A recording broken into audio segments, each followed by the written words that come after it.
at huminto ka. It's not like I'm going to bite you. Ano? Lalayasan mo ako? Ha?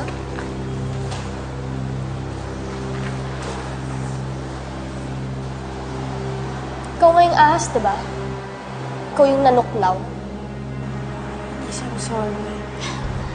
Talaga? You're sorry?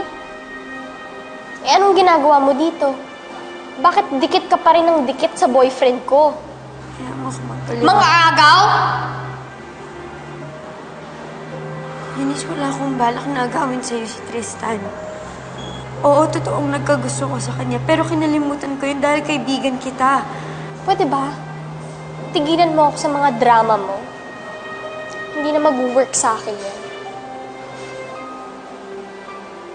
And to tell you frankly, kinaibigan lang naman kita kasi awang-awa ako sa'yo. Touch me.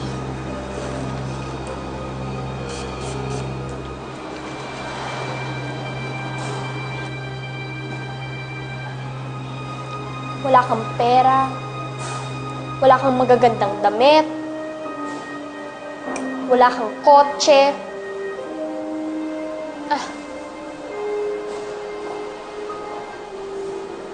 Wala ka ring tatay. You practically have nothing except your old, rotten house. You know what? I did everything to help you, Kay. Dahil sobrang kawawa ka. Yung pala, nagpanggap ka lang. At ako naman, tanga dahil napaniwala mo ako. Siguro matagal mo na talagang balak na agawin ng boyfriend ko dahil sobrang inggit ka sa akin, no? Who are you? Alam mo kung ano dapat sa'yo? Isama sa basura kasama ng cheap cupcakes mo.